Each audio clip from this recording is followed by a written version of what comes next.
Gonna go ahead and start recording. How is everybody doing this evening?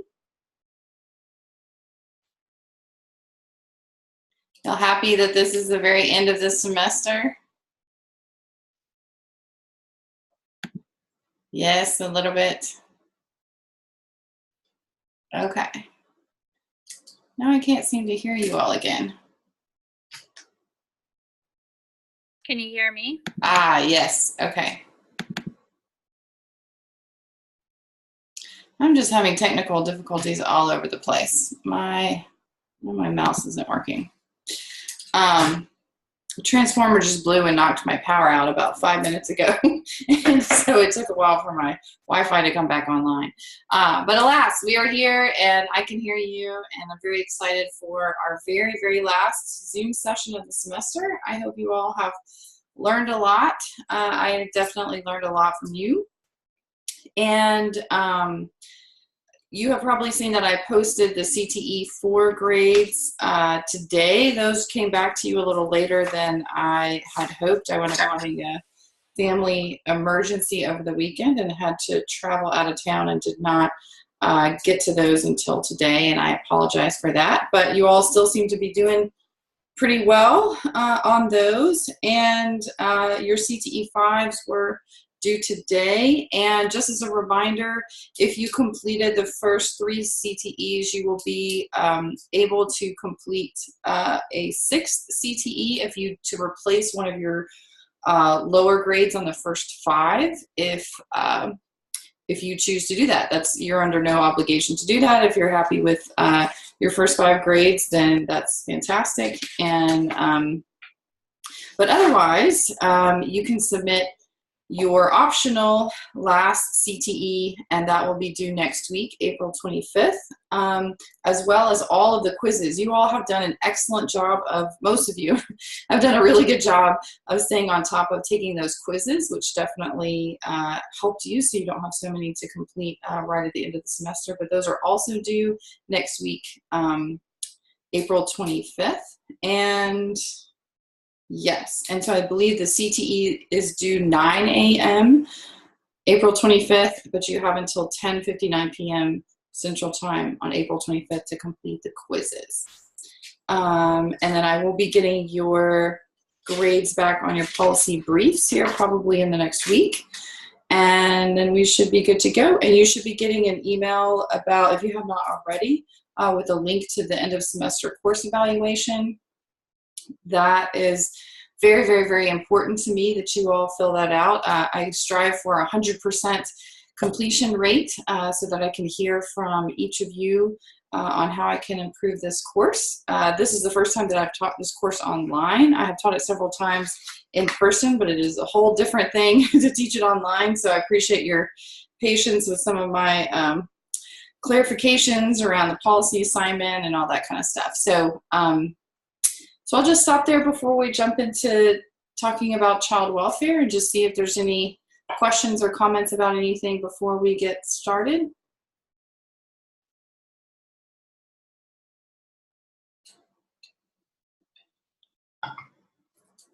Okay, great.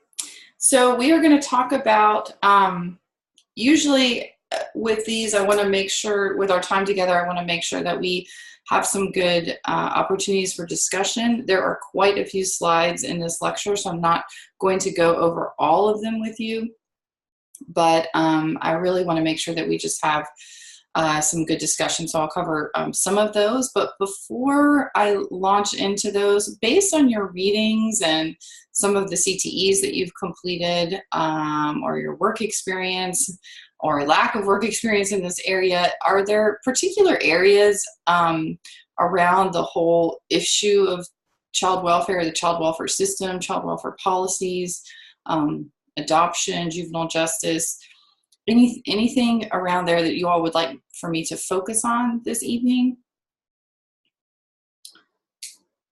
Were there any kind of particular issues of kind of clarification or kind of highlight that you are interested in? That way I can kind of hone in on that. It's a very large topic. I think one thing I'd like to know is, I guess in my mind, the idea of like orphanages, Mhm. is sort of, what I grew up with. I don't know if that was from, Annie or whatever, but at Right. what point did orphanages transition into foster care? Like Uh, what was the reason behind that? And has it been more successful, or has it caused greater issues? I guess I'm interested in that. I read that book, The Orphan Train, too, about the children okay. being taken from New York City to the Midwest and Mhm. basically auctioned off for free to Yep. farm families and everything. Yep. So I'm just more interested about the history of. Okay.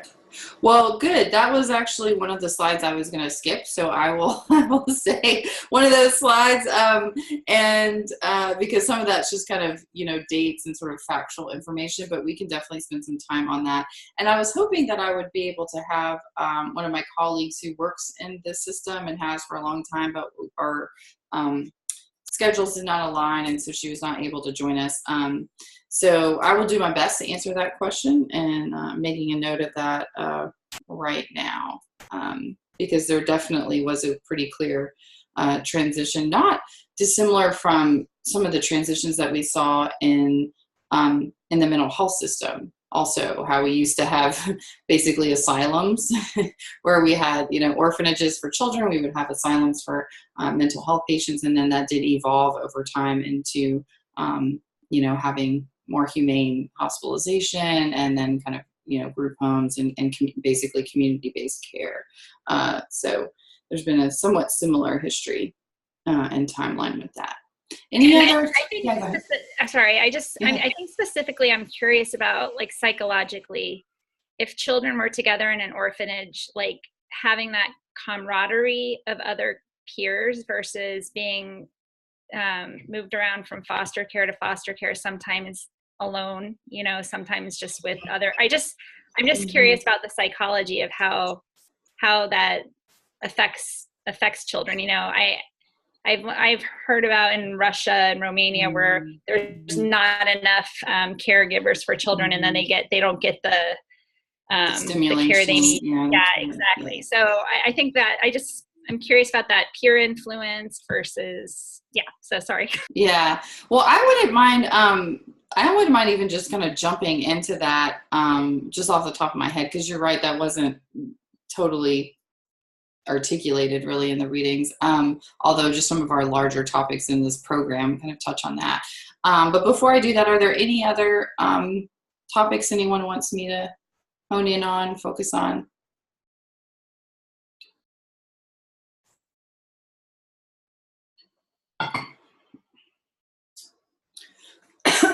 Okay. Well, I love your question, so I will attempt to answer it. I definitely don't have all of, because I did not work specifically in the child welfare system. I'm definitely not a child welfare expert, but I know just enough to be dangerous. And so, what I can tell you about um, kind of my estimation around some of the psychological differences and what would need to be considered when you're looking at the pros and cons of a kind of group home setting, or what we would essentially call congregate care now, is how that might differ from staying in a quote unquote family like setting, which is what the current laws prescribe. Is that to some degree, orphanages have not gone away. They have just evolved and changed names. And so now we call them things like congregate care, or we call them group homes. And so you might have a number of children living in a home. It's not a foster home, because that is different, but you might have essentially a residential treatment facility that addresses or attempts to address the mental health or substance use, or kind of issues related to trauma, where children are getting services and they're provided by a residential treatment provider. So they are living among peers with similar issues and similar backgrounds, and they're doing things like going to group therapy, going to individual therapy, doing things like that. So to a certain degree, we wouldn't call those orphanages now, because they're not specifically based on just housing. and just kind of, hot meal and a roof. They're focused more on treatment, and providing support. Also trying to address some of the issues with the family of origin, whatever the reason was that the children were placed in custodial care to begin with. So that I would say is definitely a place where child welfare has evolved, but there's a lot of issues currently with those residential treatment centers. And so I could see, just from my experience working in the mental health field and focusing on children who've experienced trauma and adverse childhood experiences and that whole line, if you can have, there may be some benefit, like if you want to kind of use your Annie, orphan Annie example, that in a way kind of romanticize this whole idea of orphanages. And I mean, even though there was actually some pretty rough undertones in that movie, if you look at it a little closer and take out the music, there was some rough issues, but there was this sense that I think was portrayed in the film of all of this kind of this camaraderie and this, like, we're in it together. And, and definitely there is some peer support. I'm actually, this actually reminds me of a recent film, which is based on a true story called Lion. Did you all see that? Did anybody see that? Absolutely amazing story of this little boy who was like 5 years old and got separated from his older brother in India and wound up just hundreds and hundreds of miles away from his home. And there was some scenes in the very beginning before he kind of found his way into an adopted family in Australia, where he was basically kind of running with this kind of gang of kids who were living on the street. And to some degree, we kind of have that now. I mean, I grew up in kind of a major metropolitan area that I would regularly see kind of teenagers sort of banding together. And so there is this kind of psychological safety in numbers that we have, that I think that is somewhat evolutionary in us, and that there's a we are, as humans, we have evolved to be very social creatures. We don't survive very well on our own. So there's an instinctual thing to kind of pack together, especially when we feel vulnerable. And so I could see how in kind of an orphanage type setting where there may be some kind of protective factors, but at the same time, you're not getting, there may be some pros to that, but some of the cons are you're not getting the individual attention you need. You're not, your brain is not developing in the same way within that structure of, that you have this safe space, you have this adult, caregiver who's basically creating that kind of safe, stable, and nurturing environment. It could be that we know that promotes healthy brain development from a young age. So I could say that some of that, like, there may be some benefits to that, say maybe in older adolescence, when you're kind of emerging into, from a developmental perspective, you're kind of emerging into that, separation from parents and moving into a peer group type of, need, mentally, psychologically, emotionally, that's kind of a critical point of adolescent development. Whereas, like, just kind of like with the Romanian orphanages, if you're under 3 and you get essentially zero stimulation from your environment, your brain is not going to develop, and that's never going to be, you're not going to be able to recover. So some of that would be like if you had a healthy childhood and then maybe you had some issue when you were like 13 and then wound up in sort of a more of a group setting, that, that may psychologically, the protective factors may be more present than in a very, for a very, very young child. So I would say that that's from my estimation, it's a really complex issue. And I think that the literature and certainly what our policies suggest, which really is based on kind of more recent research, is that children thrive best in a family-like setting. And to the point that the child welfare system will do, at least in the states that I'm familiar with, will do whatever it possibly can to make sure that a child is integrated into, if it's basically kinship care. So you are living with a grandmother or a grandfather or an aunt or an uncle or, a brother or sister, have some kind of familial connection, rather than being completely taken away out of your family of origin, that, you were experiencing neglect or abuse or whatever those issues were. So that's, you're going to go, it's like the first option is kinship care. Then the second option is going to be foster care. And then it kind of moves on down the line.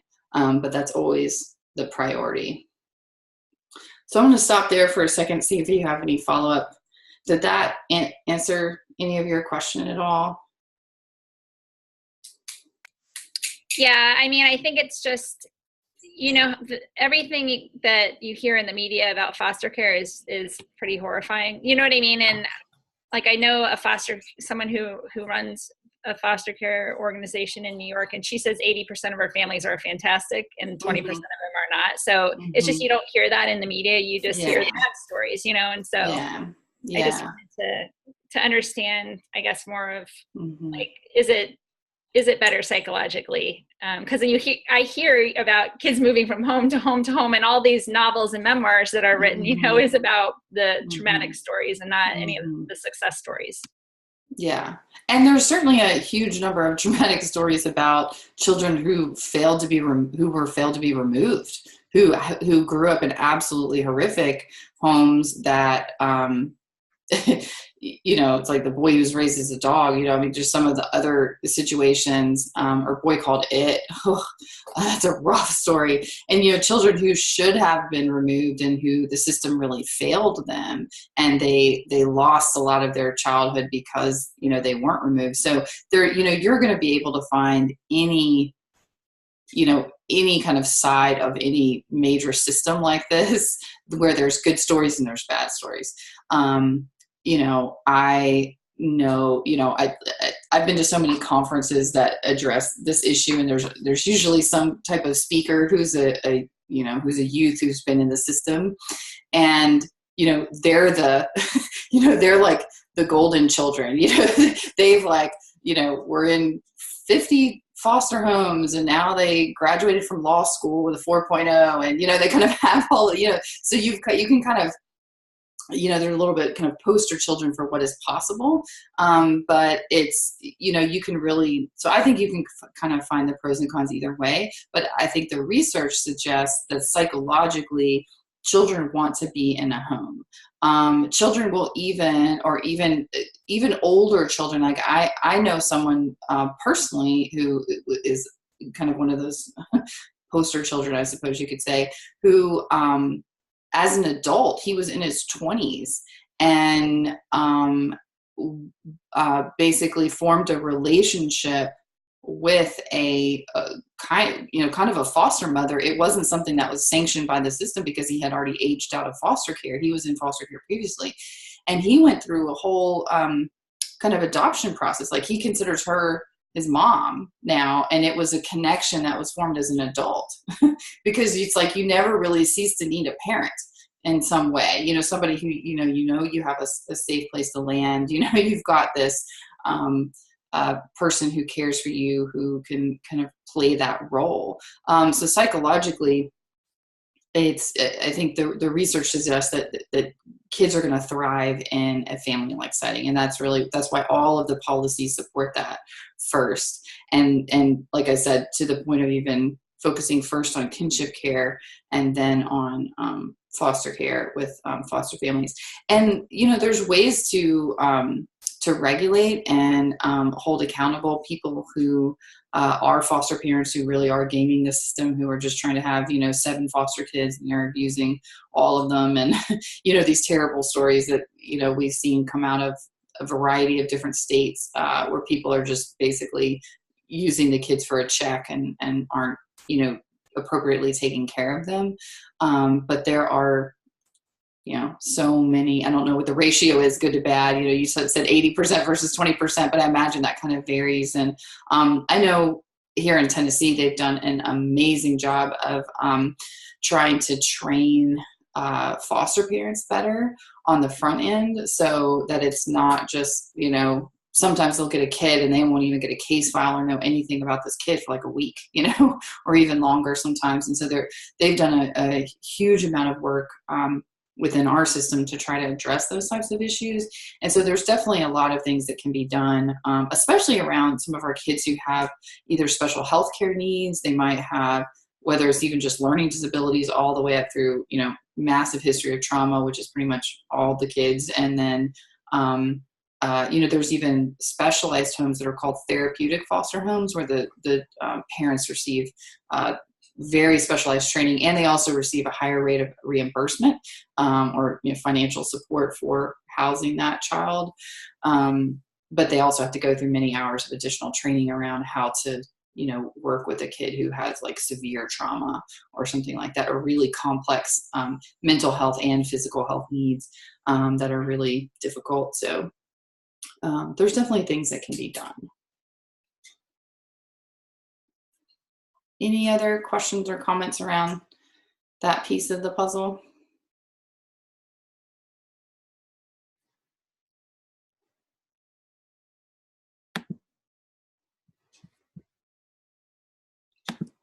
Okay, well, I'm going to go ahead and share my screen and we'll jump into some of the slides. Like I said, we won't get into all of these.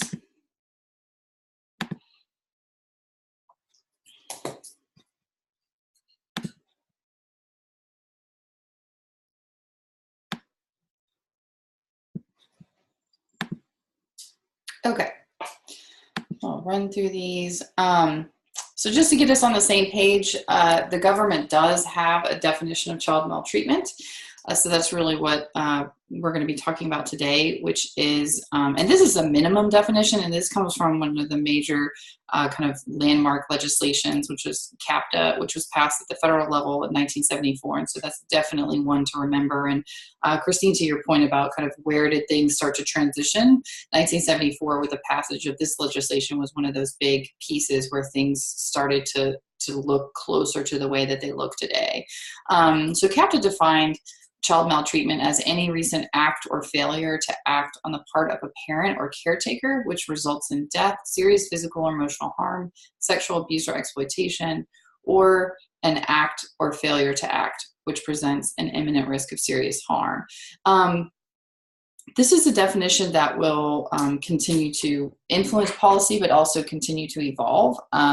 One of the things that has been sort of a interesting and recent development that I would encourage you to see what the status is in your state. There are a number of different initiatives in Tennessee that are focused on both human trafficking and then sex trafficking, especially sex trafficking of minors. And there's whole organizations that's nonprofits that's you know all they focus on. And one of the recent kind of policy changes within the child welfare system in Tennessee was there were studies by the Tennessee Bureau of Investigation that found that there were cases of human trafficking in all 95 of Tennessee's counties. And if it's in all 95 of Tennessee's counties, I feel like it's probably in all counties in America. We're such a kind of big, you know, diverse state that that makes me think that it's probably just everywhere. And so as a result of a number of different things, and especially just actually having some concrete data to work from, Tennessee changed some of its laws around child protection where because oftentimes you would find a minor in some type of basically what on its face looked like a situation of prostitution. So a young girl, for example, it happens with boys too, but a young girl may, be picked up for prostitution, but then find that they're actually, being totally abused and coerced, and it's a trafficking situation. And so now Tennessee has changed its child protective services kind of investigation process, where they used to screen in for sex trafficking. Now they screen out. So basically, if they find that, a minor that comes into their system was involved or charged with prostitution, they basically assume that it's an issue of sex trafficking and not that the person is just, kind of that classic definition of prostitution. So that's something that I think is really exciting and will definitely help divert children from either the juvenile justice system or the criminal justice system for something that, that looks like they're engaged in a crime, but really there's a whole other situation behind that needs to be addressed. So that's just something that has been kind of a recent development in terms of kind of definitions and things like that, and how that can impact how the policies look on the ground. Different types of maltreatment. This is, you've probably seen similar lists. As you can imagine, there's many of these that are tied directly with the original adverse childhood experience and study. Specifically, physical, sexual, and emotional abuse are all considered ACEs. Same with neglect, physical neglect, emotional neglect, and abandonment is slightly different than like loss of a caregiver, but that could also be some, which is an ACE, but so that could also be considered an ACE like under the study, but obviously every single one of these would be considered an adverse childhood experience as well. So how big is the problem? This is a really big problem, essentially. There's 3.4 million reports of maltreatment to Child Protective Services in 2012, but that's a national statistic. And about 62% were screened in for child welfare intervention, which essentially means that there was some type of intervention that was needed. So the allegation was probably substantiated, and so there were some further steps that were need to be taken. That doesn't necessarily mean that the child was removed from the home, but it may have required parents or caretakers to perform some kind of service or go to a class or do, there's some type of intervention there. Victims, children whose reports of abuse or neglect were determined to be valid, 686,000 children across the country were found to be victims. And as you might imagine, these are only the cases that are reported, and we know that there's a lot of cases that are not reported. So some of the important correlates of maltreatment, and this is something from a policies perspective, but also a clinical perspective and a kind of just a program perspective, and how you might interact with these with folks who are involved in the child welfare system is just to know about this. So one of the major correlates of maltreatment is poverty, and I am curious as to why you think that is. Why would you think that poverty is a correlate of maltreatment for children?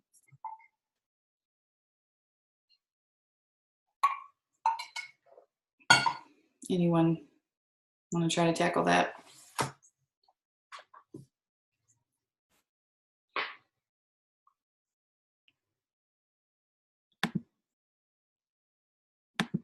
Lack of education, maybe. And why would lack of education impact that? Is that impacting poverty or maltreatment? The treatment, not knowing what the parent is doing to the child is harmful. The parent not knowing that it's harmful. Mm-hmm. Yes, actually, yes, that is definitely can be a major risk. Sometimes cases of little, what we would call a failure to thrive infant is because, the mom can't figure out how to breastfeed. Even something as simple as that, you might think, oh, that's so easy. It's actually not. There's a lot of women who struggle with that and need some additional support around that. People think that just because you can biologically have children means that you know how to take care of them. Well, we all know that that's absolutely not the case. So a lot of times there is harm that's being done that they just simply don't know. People putting, soft drinks in a bottle for an infant, caffeine and sugar is not what infants need to, grow healthy brains. They really need breast milk for the first year if at all possible. So yes, education, absolutely. Christine, you said stress. You want to say more about that? Well, I mean, as we learned in our class with you last semester, with poverty, there's stress just trying to keep a job or have many jobs. There's a lack of support system So, if you're talking about like a single mother who has a couple kids, is working 2 to 3 jobs and doesn't have anyone to kind of give her a break, I think stress could cause a reaction that maybe she wouldn't normally have if she had, didn't have to, was able to stay at home with her kids or just have one job and had a family to help her out. I think that it can just cause it could just be a reaction that would cause her to maybe harm her child. Yes, that's absolutely correct. One of the kind of points in some of my former work with the state when we were working with children who had, or parents with children who had mental health needs, one of the first things that we assessed for was what we call caregiver strain, which is essentially strain and stress on the caregiver, because there was a huge correlation between the amount of stress that the parent was under and the risk for maltreatment. There was a direct relationship there where the higher the stress or the more stress, the higher the number of incidences or risk for child maltreatment for both of those reasons. And especially if you can think of, if you throw kind of lack of understanding and education around just child development needs, you might be frustrated, like why can your 2-year-old not answer you, or why do they not, pay attention to you, or just, even kind of relatively simple things like that can cause even more strain if you don't have an understanding around developmentally what are the expectations that parent has for that child. So there's definitely relationships here with both of these things. So good. The age of the both the parent and the child is a huge risk. Most of the children who even though kind of the average age is higher, but there's just a huge percentage of kids that are under age 3. And also a lot of the parents who come in contact with the child welfare system with children under age 3 are also young themselves. So kind of late teens, early 20s kind of age range. So that is also a risk factor for maltreatment. And also just lots of just different co-occurring problems, substance abuse, mental illness, domestic violence. Those are all indicated on the original Adverse Childhood Experiences study. Housing instability is huge, and unemployment. A lot of that adds into just different kind of stresses and strains that the family is experiencing. And and also just, substance abuse and mental illness, you may not be in your kind of quote unquote right head. And so you may commit a, violent act, or the, higher number of cases of maltreatment are really are neglect. You're just simply kind of ignoring the kid, especially things like postpartum depression. If you can think about postpartum depression with a single mother, that is a huge risk factor for neglect and specifically developmental disabilities in children, because they're just simply not getting the stimulating environment that they need, and that kind of one-on-one parent-child interaction that is really needed to have healthy babies.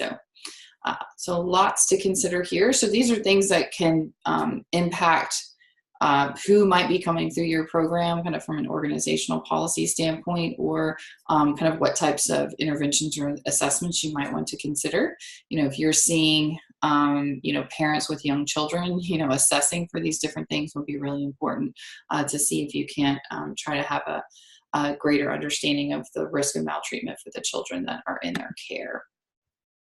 Unfortunately, child maltreatment can absolutely, and unfortunately regularly, it can result in death. And in 2012, there's about 1,600 children who died as a result of maltreatment.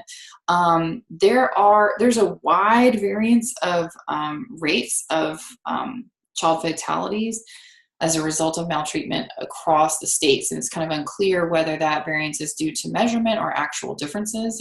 One of the things that pretty much every iteration of federal policy, federal child welfare policy since CAPTA was passed in 1974 has tried to address issues of reporting, accountability, tracking, assessment, all of those different things at the state level, because prior to 1974, it was just a hodgepodge of, states were just kind of doing whatever they felt like doing, and there just wasn't a clear system. So we just simply didn't know what was going on with children at the state level. And when you think about it, the early 1970s was not that long ago. So this is a relatively, the child welfare system as it looks today is a relatively new system. So most rates of child maltreatment in general have been decreasing over the last 2 decades, but neglect and fatalities are still increasing. And that was probably due to a lot of those correlates that we just talked about. This is just a note. If you are in Tennessee, everyone is a mandated reporter. I try to say this as much as humanly possible. A lot of people don't know this. This is especially critical, as I'm sure you'll get with some on-the-job training. But if you are in any type of therapeutic relationship and you know that there's a risk or kind of suspected child abuse or neglect, you are absolutely mandated to report it. But if you just see it on the street or in the grocery store or in a parking lot somewhere, just as a citizen in Tennessee, you are required to call that in, and this slide has the information to do that. So I would definitely recommend that if you are a mandated reporter in your state, wherever you are, those state laws are going to look different. So this is definitely something to check and see if this applies to you. This is a little bit of a note. I'm not going to get into too much detail about this, but the next couple of slides are examples of real kids who were involved in Tennessee's DCS system and came to the attention of state and federal authorities. And as a result of that, there's a massive lawsuit that is actually referred to as Brian A. in Tennessee. And I would imagine that there are probably lawsuits in all of the states where you are. If they haven't, I imagine at some point in time, it might have been 10 years ago, it might be going on now. The Brian A. lawsuit, I think, went on for something like 15 years. I mean, I think it was first filed in the early 2000s. And the Tennessee Justice System Center in Tennessee has just been it's been plugging along, but essentially as a result of the horrible cases of failure, kind of to Christine's point earlier, failure of the system to provide adequate care, whether it was foster care or a couple of these cases are in congregate care. Basically folks have sued the state and said, you can't do this. It's unethical and for you to treat children like this, and y'all need to step up your game and really address these issues.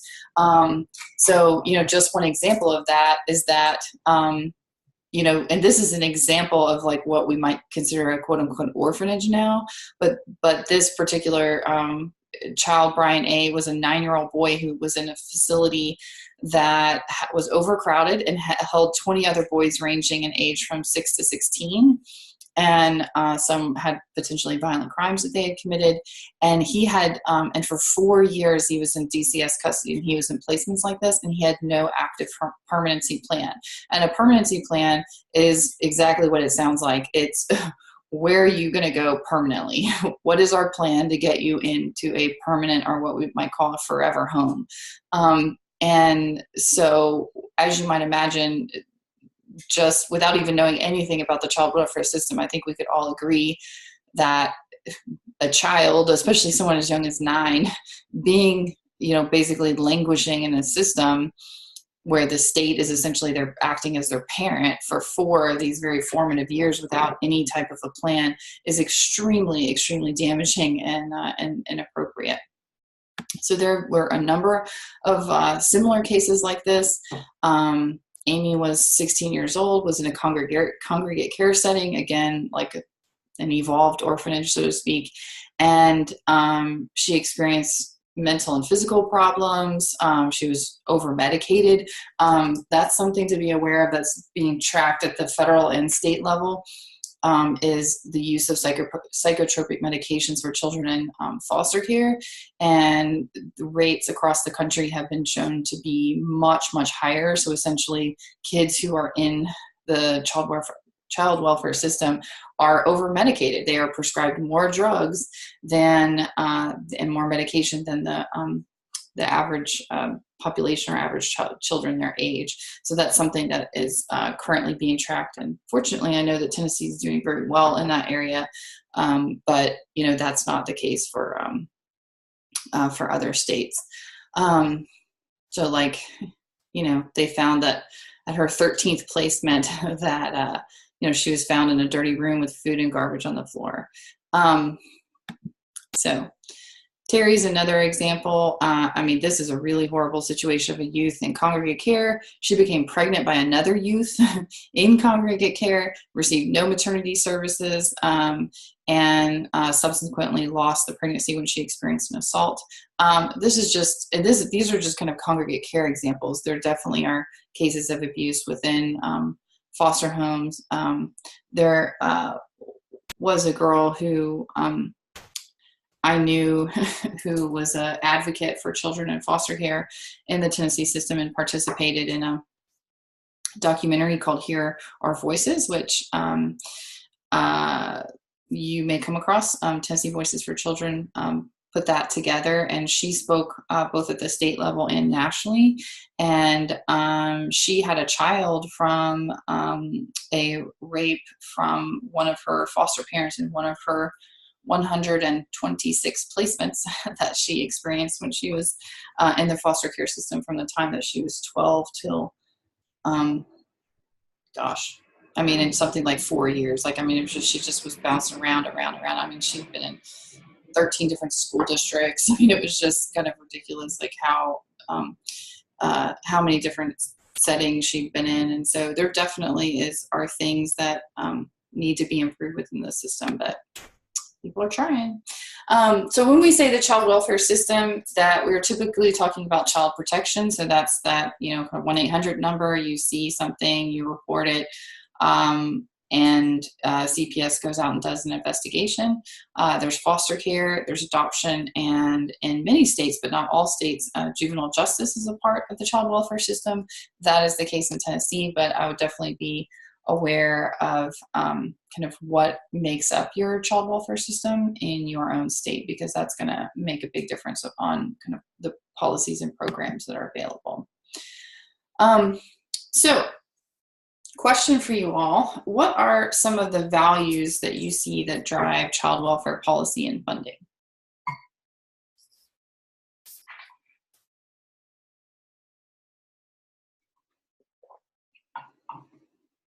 We always talk about how values drive policy. So what do you think some of the values are?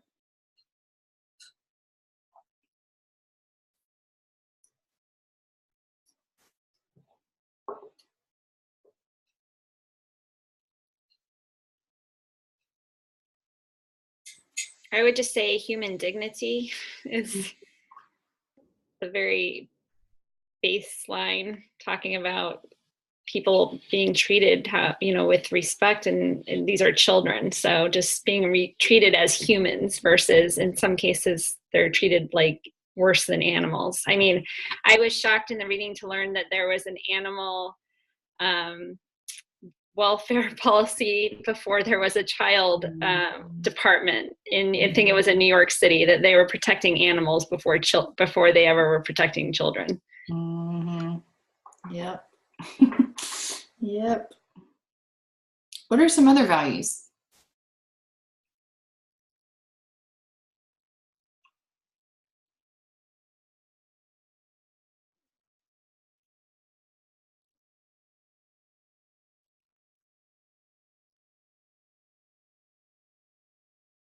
I don't know what value exactly it would be called, but I think a lot of the policies are driven by money as well, and saving money for the state. I think to keep children and adults from going through the criminal justice system, and if we can have some preventative measures up front to keep them in in a good environment and out of the criminal justice system, then the state can save money that way, not having them go through jail and prison. Mm-hmm, mm-hmm. Yeah, I mean, we all know jail is really expensive. So yes, we definitely want to keep folks out of that system. So yeah, sometimes that can be a real, a huge motivation is, how are we going to pay for this? And how is this going to save the state money?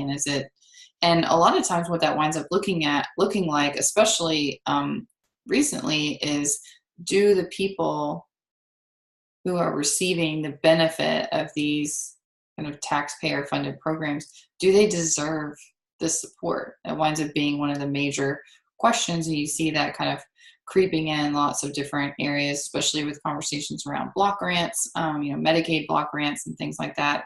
Are these people deserving of our support? And I think that touches on Christine's point about human dignity, is, that perspective says that all people are deserving of support, not just some people. But what a lot of times our policies translate to is that some people are worth supporting and some people aren't, or maybe animals are worth supporting but not children, which is interesting. So what about family? Where do you think that the value of family, or family values, where do you think that comes into play with child welfare policies?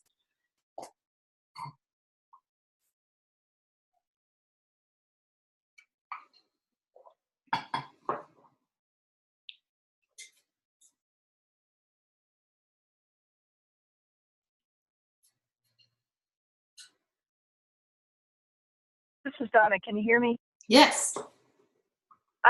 That we might think, sorry, I'm joining by phone in the car, but we might think, or some might think, that those who are in traditional families might be more deserving of benefits.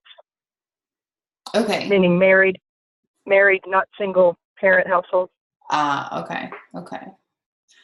Yeah, I mean, maybe so. And I think that one of the issues around kind of valuing family that is very, very present in the child welfare policies that we have today is that to a certain extent, it used to be that, oh, there's an allegation of abuse, boom, kid is gone. Take the kid, lose the kid.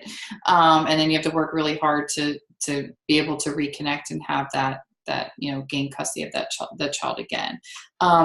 Now it's almost shifted, the pendulum has swung to the other side, and now we do not remove children as a default unless there's a substantiated case of abuse, and it's extreme. Well, and probably a substantiated case of abuse, period. But we wouldn't remove that child immediately while you were trying to figure it out. It just used to be much more common than it is now.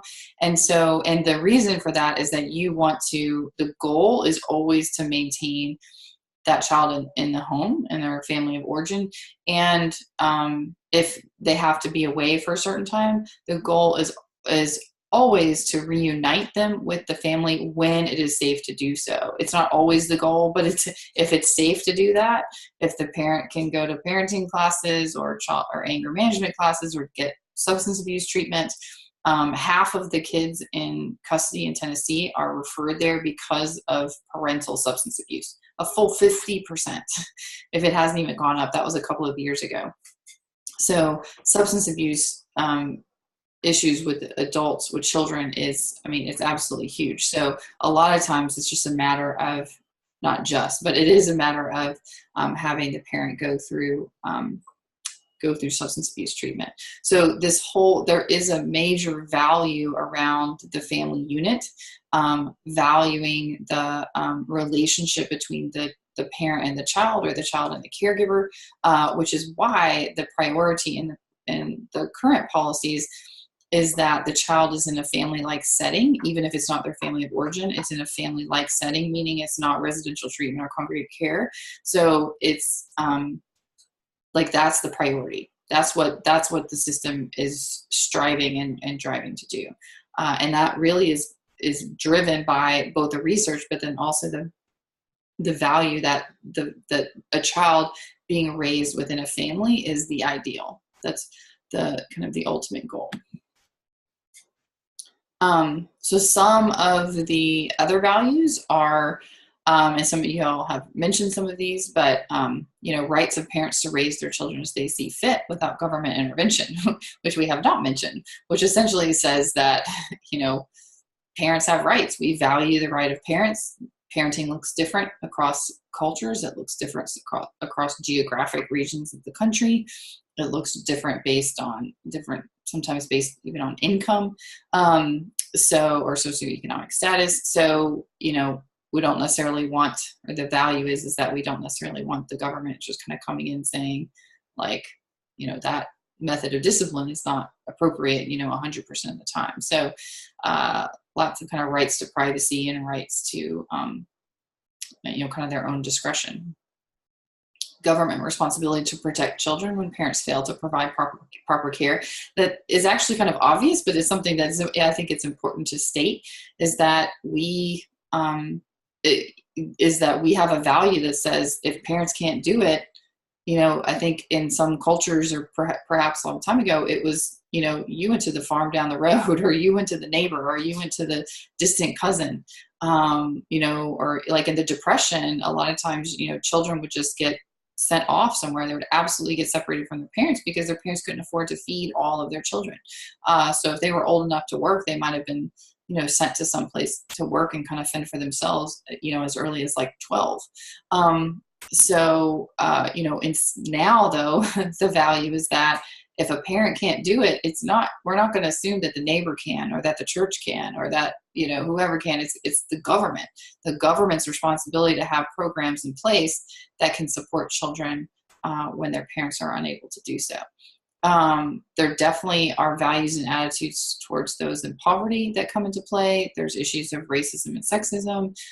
There's also a really big issue of federal versus states' rights. I mentioned that a lot of this child welfare policy comes from the federal level, and it didn't used to. So states may choose the way that they kind of spend those federal resources, or whether they choose to accept them or not. Definitely, we kind of talked about the economy piece is, you know, what the best use of limited resources.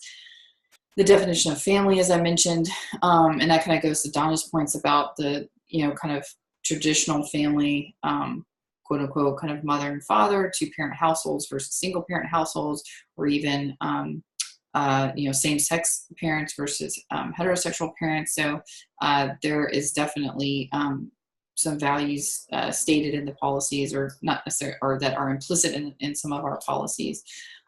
Some states will not allow, this is actually a state issue, some states will not allow same-sex parents to, or GLBTQ parents, or even individuals to be foster parents or adoptive parents. And in some states, legislation has been passed, or internal child welfare agency policies have been passed that allow GLBT individuals or parents to be foster parents or adoptive parents. So that is a state-by-state issue and not a federal issue. And the definition of child abuse and neglect, as I mentioned, you know, that's a bit of a continuum, and the federal government has attempted to define that for their policies that they passed. So there definitely is this kind of public opinion and kind of public mindset that has kind of, it's sort of the rights of parents versus the rights of the child. And family preservation, which is this kind of keeping the family intact, is the goal of modern child welfare policy. But it always is balanced with the rights of the child and the focus on child safety and well-being above all else. So just because you might have been raised to, you know, hit or beat your child as a method of discipline does not, you know, and just because that was something that was inherent in your family culture does not mean that the state or the federal government is going to allow that. So we do focus on child safety above the rights of parents, typically. So this is kind of a slippery slope, and I'm really curious about how you all think about this. And so you might hear this phrase common in a courtroom, in therapeutic settings, and other kind of child welfare settings. Is, what does that mean, the whole idea of this best interest of the child? And can you think of an example of how two different social workers might interpret the quote best interest of a child differently?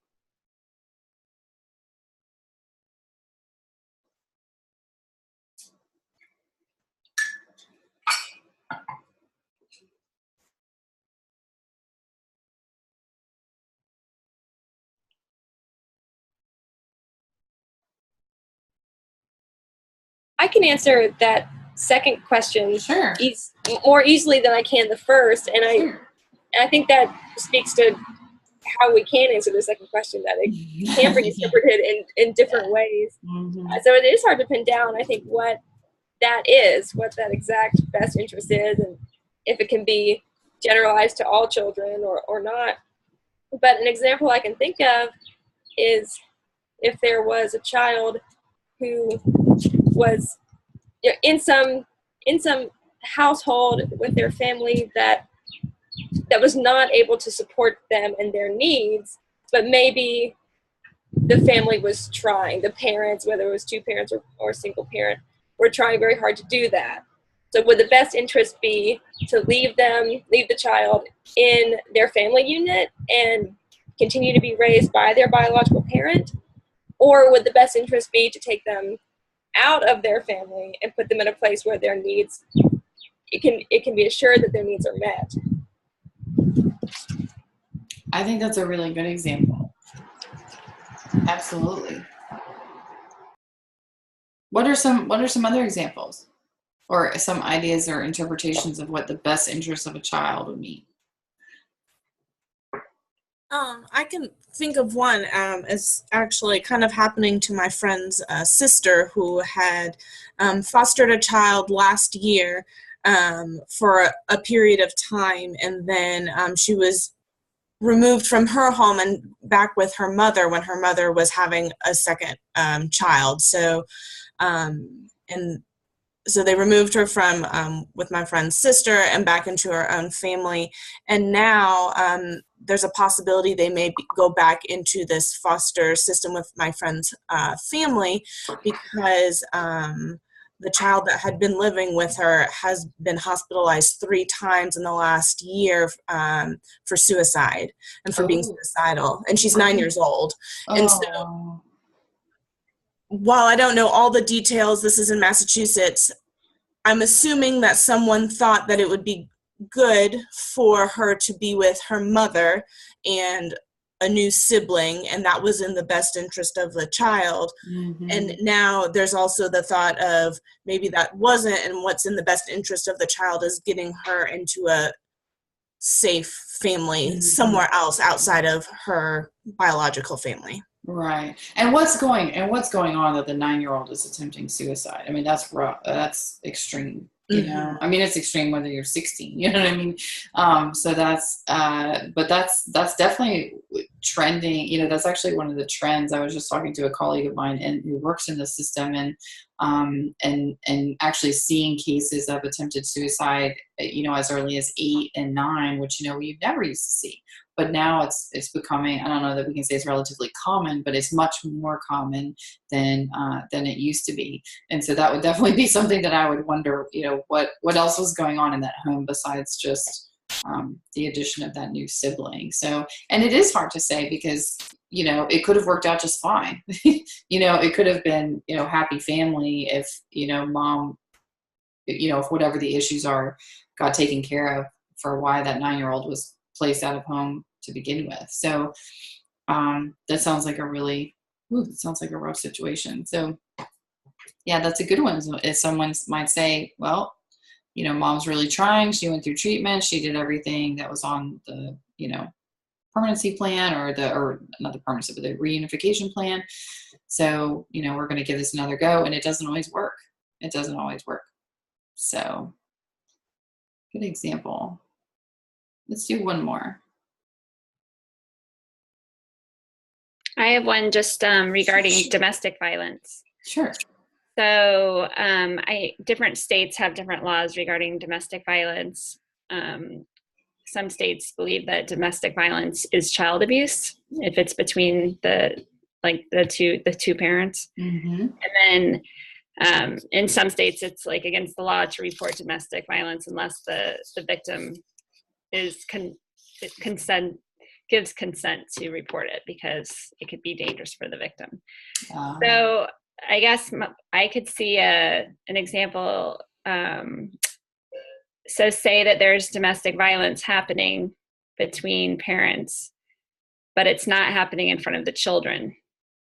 So is it in the best interest to keep the children in the situation with their parents, or is it in the best interest to remove them from their family?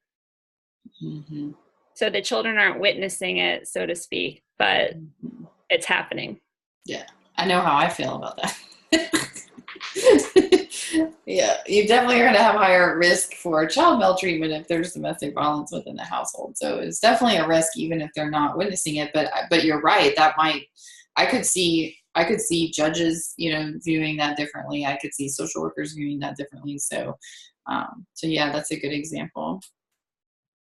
One of the examples I think about with this is, which I think is important because it kind of goes into some of our issues as social workers around bias and implicit bias, is if you are a CPS worker and you are responding to a call about, let's say, neglect, child neglect, there are, certain things that when you go and you do a home visit that you are looking for.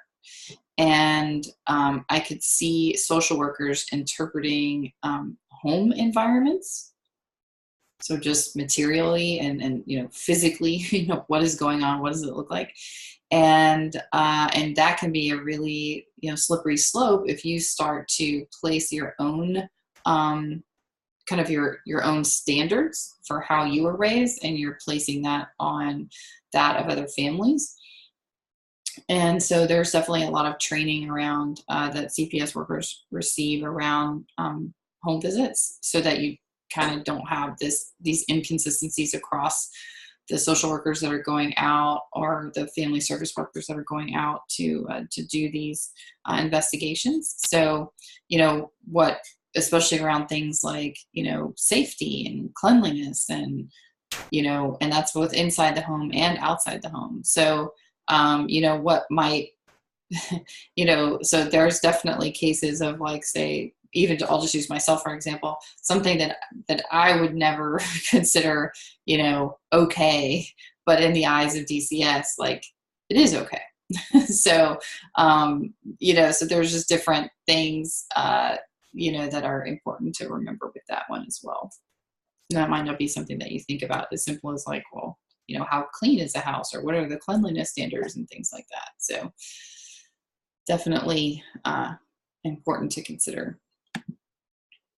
Okay, so I'm going to run through, we are kind of over our time a little bit, but I wanted to just run through this kind of history of child welfare. I promised Christine that we would do this. So this goes back a long way, and you can see that in the 1700s, we looked at children essentially as indentured servants. A child was seen and not heard, and they also served a purpose. You had, larger families because there was more work to do, and you need more hands around the house. In the 1800s, that's when we really did start to see the reliance on orphanages. That was also, kind of goes into some of that time of the Industrial Revolution. So you started to see the urbanization of communities. So there was migration from kind of more of a kind of farming societies to more urban societies. So people that, there wasn't necessarily a need to have a whole bunch of children. And in New York, in 1875, we had the New York Society for Prevention of Cruelty to Children. So we started to see, like, societally, some of that, the views around children to change. There was also, similar to this, and kind of coinciding, you had a lot of children who worked in factories just across the U.S. in all different settings. So, and sometimes they were, sought out because, they had smaller fingers so they could perform different tasks that adults couldn't perform. So you had child labor laws that came about eventually after a number of, horrible things. But, there just didn't use, you could have a child that would work, 18 hours a day, and that was just, and they were 9, or 12 or something. It just didn't matter. So, so we started to have a societal shift in seeing children as more than just indentured servants, or more than just, little people that needed to just go to an orphanage. In 1912, we saw the creation of the Federal Children's Bureau to offer states guidance on child welfare and aid to families. So that was a huge thing. And in 1935, we saw the New Deal and the Social Security Act, and a lot of Title, you saw in your readings, Title 4B and Title 4E are part of the Social Security Act, which is actually a pretty safe place because folks don't tend to want to mess with that act very much.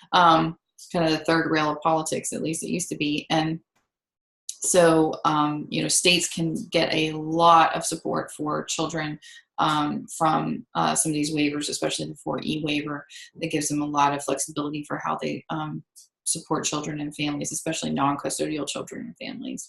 And that's going to look different from state to state. So wherever you are, that would be something that I would take a look at. And until the 1960s, many states and counties had no real, quote unquote, system for child welfare, and it was typically handled by police. You had things like truancy, which we still have, and it just wasn't, that really wasn't a federal issue. And so in 1962, we saw the beginning of government-sponsored child protective services. We had things like battered child syndrome getting national coverage and more professional research and interest.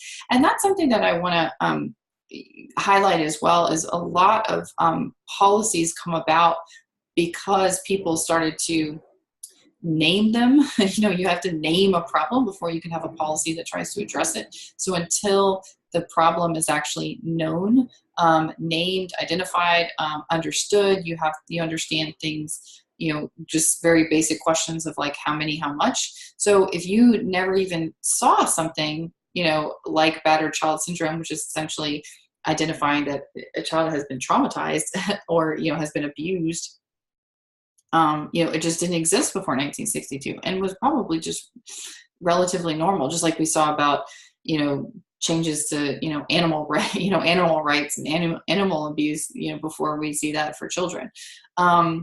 Also in 1962, Social Security Act amendments focused on child protection and made child welfare services available statewide. 1967 was the participation in AFDC foster care became mandatory. So we started to see a shift in kind of away from those orphanages and to focusing on foster care. I will go ahead and I feel like I could just keep going through these slides, but I want to be mindful of our time. So the last thing I just wanted to highlight, and I think I said this again, but just to make sure that this was really understood, the Child Abuse Prevention and Treatment Act in 1974, referred to as CAPTA, really created a central authority and standardization at the federal level, specifically related to child abuse prevention and treatment. And we also shifted, we named it. So we went from battered child syndrome in the 60s to child abuse in the 70s, even just naming it that, and also to talk about how do we prevent child abuse in the first place. So we shifted from societally and culturally from thinking about, what to do with children after they have experienced abuse to how do we prevent children from being abused in the first place. And that was a big shift from both a kind of cultural standpoint and a federal standpoint.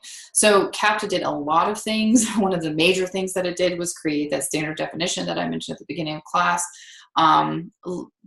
It provided federal funds to improve state responses to child abuse and neglect, which simply just, there wasn't the same pipeline that there was after CAPTA.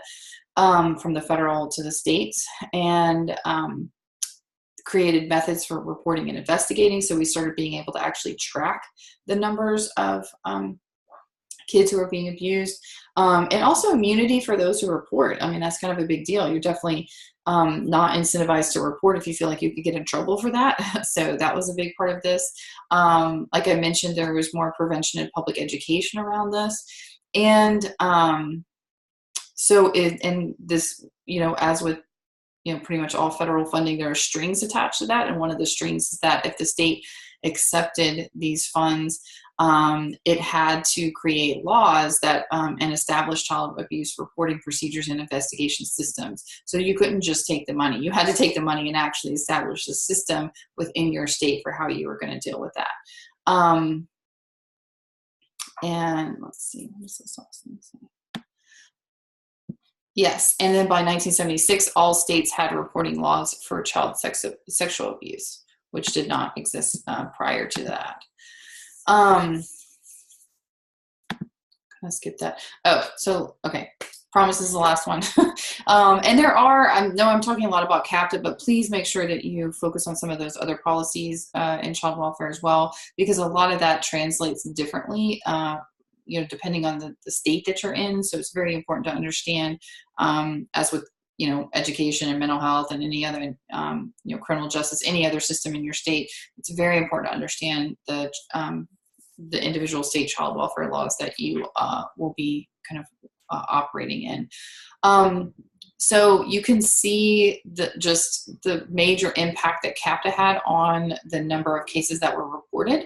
And in just a 10-year period, reports of child abuse doubled from 1976 to 1986. 1990, there were 2 million cases reported. 2000, there were 3 million. And today, there is roughly 3.3 million cases of child abuse reported. So we can see just right there, very clear in black and white, that this policy had a massive impact on what we know about child abuse, how we're able to track it, how we're funding prevention and treatment. And there are a whole lot of other aspects of child welfare that we could keep talking about. But I will go ahead and stop there and see if there are any other questions or comments before we sign off for the evening and the semester.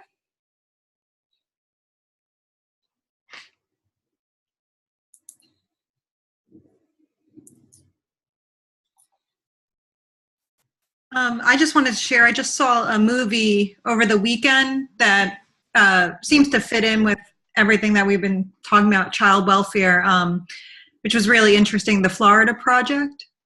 Oh, I haven't heard of it. Is it a documentary or is it? No, it's a movie. It's actually Willem Dafoe's in it. But it follows the life of a child. It's in Miami, Orlando. And it was just interesting to see how it developed and kind of from that point of view and talking about DIFUS and such like that. So awesome. Thank you for mentioning that.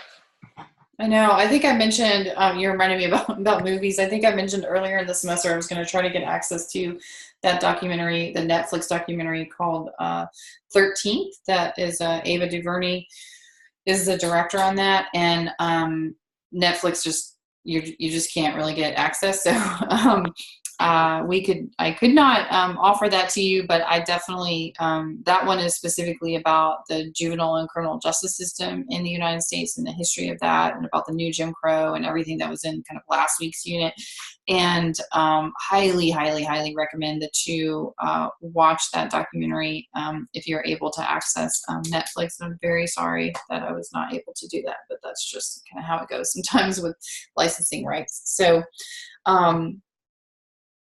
there are definitely a lot of good films that cover this. A lot of true stories too. There's another film that's kind of several years old at this point, has Denzel Washington in it, and it's called Antoine Fisher. Has anybody seen that movie? I've seen it. Yes, I think it's an absolutely phenomenal movie, and is based on a true story, and it's rough, but it deals with a lot of kind of child welfare themes and kind of, abuse while in foster care, and, how do you get out of that? And, one of the things that is so challenging is we have thousands of children who are aging out of the foster care system. So, essentially once they turn 18, they don't receive any additional benefits unless the state, agrees to that and provides for that, and can have kind of extended foster care, which isn't necessarily foster care, that it's just like the state will continue to support things like, money for your first apartment, or perhaps money for your first car. Definitely supports, money for education. There's some work requirements with some of that, or education requirements with some of that, but it's a lot of times, kids who age out just are, become immediately homeless. So they'll be in foster care on a Friday, turn 18 on a Saturday, and their foster parents just, as they pack up your stuff and they go, drop them off, on the corner, and that's it. They're no longer getting paid, so they no longer have a value in their home, and like that's just it. And unfortunately, that happens for kids who are unable to, have a permanency plan, because foster care is not a permanency plan. It's just, that's really the temporary place until you can get more permanent housing. So definitely. Oh, cool. Thanks. I haven't heard of short-term 12. That sounds good. So there's some slides later on in this slide deck that specifically talk about some of the risk for kids. It's more than just homelessness, it's abuse. They have higher rates of arrest and incarceration. They have higher rates of sexual abuse. They have higher rates of kind of lack of educational attainment. Half of them are not employed by the time they're 24. So, there's just so many risk factors associated with kids who age out. And so one of those huge pieces for the child welfare system is to try to make sure that essentially they have an adoptive family before they're 18, so that they don't experience a number of these risks. And there just simply are not enough adoptive families. There's not even enough foster care families. Foster families. So this is a really challenging area. It's very emotional for a lot of people. And it's definitely takes a special kind of social worker to work in the child welfare system. And I applaud any of you. I know some of you work in that system, and I applaud anybody who does. So, well, I'm going to go ahead and stop sharing and say thank you very much for your participation in 510 this semester. I look forward to your end of course evaluations, and please continue to email me with any questions. I received a couple, not many, which is good, a couple of questions about the quizzes. So as you're finishing up and you have any kind of questions or concerns about those, please email me, and I'll look at all those once everybody's completed and make any adjustments as needed to the quiz grades. Usually it happens about once, but you don't always get all the questions right. So the first time around, and these are all new quizzes this year, so I anticipated that there would be some issues. So so please continue to stay in touch, and I will probably not have, actually I know that I will not have any of you, I think, in the future for any more courses, so which makes me sad. But I used to teach 571, but I don't anymore, at least now, unless you're extended study and I circle back around and you take that class. But I teach mostly the generalist courses right now. So I wish you all the best, and I will see you at graduation, hopefully next year or the next year. And please stay in touch, and hopefully I'll see you all soon. Thanks, Professor. Have a good evening. Thank you. Thank you. Good night. Thank you. Thank you.